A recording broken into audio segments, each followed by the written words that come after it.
Oi, Lisandra, tudo bem? Ok, enviei o link. Aí, Lisandra, conseguiu entrar? Deixa eu ver, vou mandar novamente. Às vezes a internet é um pouquinho lenta, né? Ok. Lisandra, ó, eu mandei. Veja lá, vou mandar novamente, tá? Às vezes a internet, né? Sabe, ao vivo é assim mesmo. Ok, enviei aí, Lisandra, tá? Confere aí. Oi, Luiz Augusto, tudo bem? Sinergia criativa, tudo bem?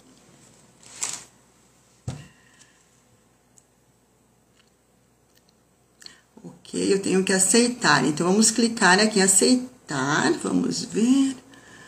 Ok, É a primeira vez a gente, né? Vamos ver. Lisandra, me manda novamente. Eu vou mandar para você. E aí, você me manda novamente aqui. Que daí eu aceito. Isso aí, pessoal. Oi, Jaque, tudo bem? Vanessa, tudo bem? Ó, Gé, oi, Gé, tudo bem? Que bom que chegou. Ok, Lisandra, aqui, ver, peraí, vou clicar em ver. Pedidos para participar, aceitar aqui. Bora?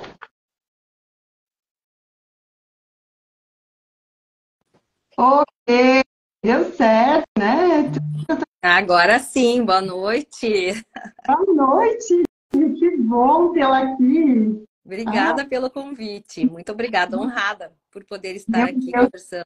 Eu sou honrada, meu Deus, sei, né, como é seu tempo e você abrir, né, uma horinha da sua agenda, eu sei como que é, delicado, né? Mas vamos lá, né?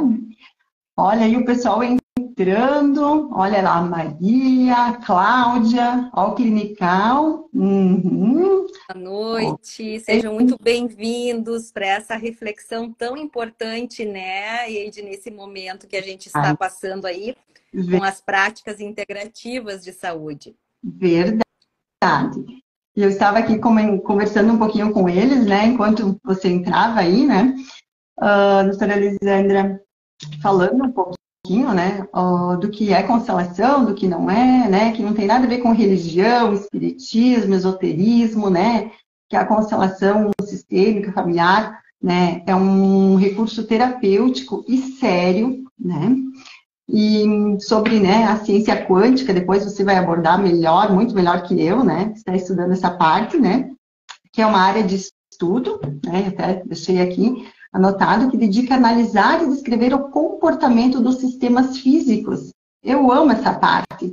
E dimensões, as quais são reduzidas como moléculas, átomos, partículas subatômicas, né, doutora? Exatamente, isso Aí, aí. isso aí, a física quântica, eu digo assim, se a gente acredita ou não acredita, para o universo não tem problema algum, porque ela acontece. É um movimento energético, né? Inclusive, estava lendo um post que o Instituto Brasileiro de Consteladores postou hoje de uma médica alemã, uma pesquisadora alemã, né? Inclusive chegando nessa mesma conclusão, que nós, na verdade, temos uma ilusão de passado, presente e futuro. Porque nós somos realmente, né, um grande aglomerado de energia. E é assim que é. E vários experimentos, estudar física quântica é muito interessante, na medida em que nós temos experimentos, evidências experimentais realmente. Então, enquanto muitas pessoas entendem que isso é algo de religião, ou que é algo, isso é holístico. O que é holístico? Holístico é a gente olhar para o ser humano em toda a sua integralidade. Ou nós vamos negar que nós temos sentimentos e que sentimentos são algo que não é matéria, né? Então, na verdade, se contesta algo que se vive, como pode? Fica incoerente nós contestarmos algo que nós sentimos e vivemos e não podemos tocar como matéria. Ou seja, nós somos seres imateriais em manifestação e experimentando a matéria. Essa é a nossa essência real. Essa é a nossa essência real. Aliás, Einstein mesmo já dizia, né, que chegaria um dia em que os seres humanos conseguiriam olhar muito mais além do que os olhos conseguem enxergar. Veja, um dos maiores astros que nós tivemos, gênios, né, da ciência, falou. Existem vários manuscritos em que ele relata essa experiência, né, de ter constatado efetivamente, como por exemplo, no experimento da correlação de moléculas, de que duas moléculas, duas partículas elementares, uma vez correlacionadas, para sempre elas ficam interligadas, né? A ponto de que, quando separadas, se uma sofrer determinada influência química ou de calor ou de qualquer outra influência de efeito, a outra partícula vai ter as mesmas reações do que aquela que sofreu os efeitos da matéria. Então, vejam, tudo são experimentos que a própria física quântica já comprova, né? Só que o que eu vejo, assim, é uma dificuldade das pessoas, de certa forma, terem uma certa humildade, né? Por exemplo, no livro do biólogo inglês, o Bruce Lipton, Biologia da Crença, né? Ali, através de experimentos científicos, sim, né? Ele tem uma conclusão, assim, que eu acho fantástica. Ele diz o seguinte: tem coisas que eu tomo nota, porque são muitos dados de pesquisa e realmente eu tenho dificuldade de gravar, de memorizá-los, porque são muitos dados, né? E como a ciência quântica também é uma ciência muito nova, porque, na verdade, ela começou a tomar forma, né, ali com o tal da física, com o Fritjof Capra, depois a Amit Goswami, que é o meu professor, e eu tenho a graça e a honra de poder ter esse contato pessoal com ele, ter a orientação científica dele para o meu mestrado, né? Então, ele começa a estudar. E, aliás, o Amit Goswami, ele é físico nuclear, PhD, e ele, de essência, materialista. Ele é um cientista mecanicista. Até que ele chega um ponto na vida dele que ele se convence de que a matéria física mecanicista não explica tudo. E aí é que ele começa a buscar explicações. Né, doutora?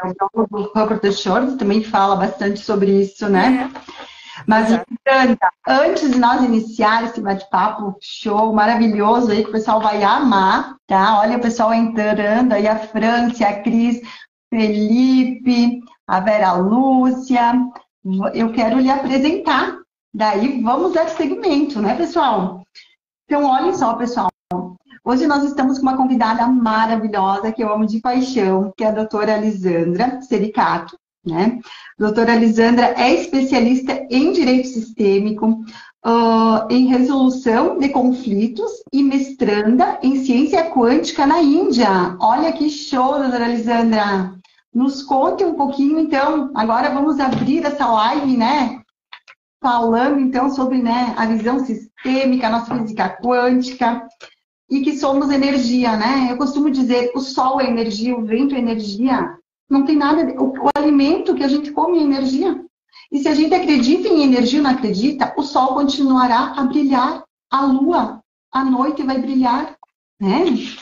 Então, fale-nos um pouquinho aí sobre a constelação sistêmica, a física quântica. Então, Eide, a minha maior surpresa, né, pessoal, a minha maior surpresa, assim, grata surpresa, que me encheu o coração foi quando eu cheguei, né, num dos módulos do curso com a Amit Goswami. Então, lembrando, ele é PhD em física nuclear, ele tem toda a trajetória dele na física mecanicista, né? A origem dele é a ciência mecanicista, né?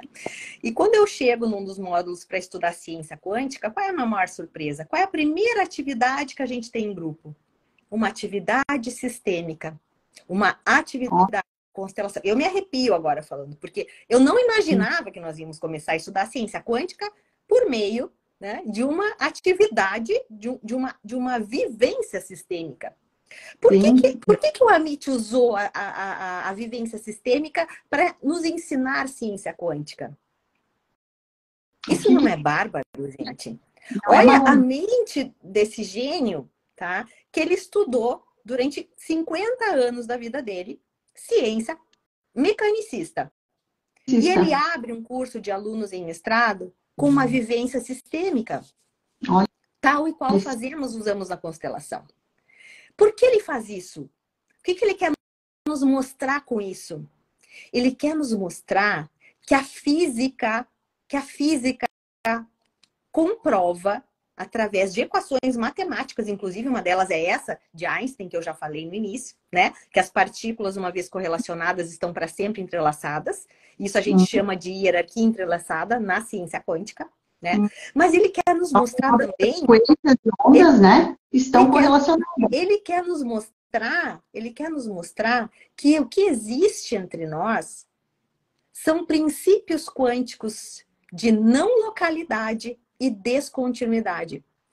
Então, a descontinuidade que se percebe no elétron, por exemplo, quando o elétron salta da órbita, de uma órbita para outra, diante de algum tipo de interferência externa, né? Ele salta, e essa medição que o elétron salta de uma órbita para outra não é possível de ser feita. Todas as medições que tentaram ser feitas... Né, doutora? Foram o corpo negro que eles, né? Que eles estudam. Todas as medições que foram feitas no elétron, se percebe que não há uma distância que ele percorre. Esse salto é quântico, esse salto é imediato, ele é instantâneo. E o que ele quer nos mostrar com isso? Que nós, nas nossas inter-relações, os nossos sistemas, nós também nos relacionamos assim, dessa forma. De uma forma não local, ou seja, nós não precisamos, muitas vezes, de um sinal, por exemplo, de rádio, de telefone, para nos comunicarmos, né? E esse é o fenômeno que acontece para quem já realmente participou, e eu sempre friso, né, pessoal, para quem já participou de uma sessão séria, com profissionais habilitados, com profissionais que têm muita formação, muito estudo, sabem conduzir, especialmente de uma forma amorosa, que foi como eu fui treinada, eu aprendi com os meus mestres. Não significa dizer que nós não temos que ser, muitas vezes, pontuais e objetivos, né? Mas sempre de uma forma amorosa. Por quê? Porque nós estamos ali com um outro ser humano, para um outro ser humano, aplicando uma abordagem que vem de um conhecimento ancestral, mas, por exemplo, se a gente pegar a linha de Bert Hellinger, que é a nossa constelação original Hellinger, né? Ele teve mais de 50 anos da vida dele de evidências, né? De evidências de praticar em grupos nos 5 continentes, né? Independente da raça, do credo, da cor, da informação, da instrução pessoal, né? Do tipo de família. O que acontece? Ele constatou alguns padrões de repetição de comportamentos, né? E a partir daí, então, ele consolidou as ordens do amor, né? Que nada mais são do que princípios basilares de como nós, enquanto seres humanos, nos comportamos.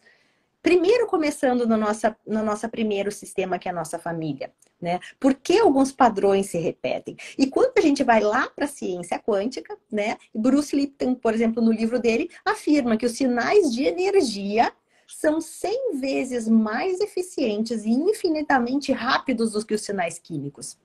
Então, por que nós utilizamos essas, então, práticas integrativas de saúde? Veja bem, integrativas, nada substitui a medicina convencional, nem a psicologia, nem a psiquiatria. São práticas integrativas. Elas não sobrevivem por si só, elas não têm, digamos, uma vida própria no sentido, fez constelação, está salvo. Não é isso. Ninguém salva ninguém, para começar, né? Adultos, como adultos, nós resolvemos. Mas o que nós fazemos na prática sistêmica? Através, então, né, desse conhecimento, e por isso, gente, é preciso uma habilitação saudável, comprometida, com ótimos mestres, porque aí você vai ter segurança de como trabalhar com a pessoa que chega ali para integrar uma abordagem à sua medicina convencional, à sua terapia convencional, né? Então, essa é a nossa responsabilidade. Então, vejam, por que talvez... né? E aí a gente conclui, fica muito fácil, que talvez o ramo farmacêutico de indústria não tem interesse em que práticas integrativas dominem, por exemplo, o mercado. E tem um dado aqui importante. O dado da Organização Pan-Americana de Saúde, e vejam bem, vou fazer um parênteses aqui, Eide, porque eu acho muito importante que quando se fala em prática integrativa de saúde, a qual pertence as constelações, né, a partir de 2018, pela portaria 702 do Ministério da Saúde, é muito importante que as pessoas saibam que existem organismos mundiais de saúde por trás disso. Não é algo que o Brasil inventou. Não é algo que o pessoal da constelação inventou. Né? Nós temos organismos mundiais que controlam toda essa aplicação dessas práticas integrativas. E, aliás,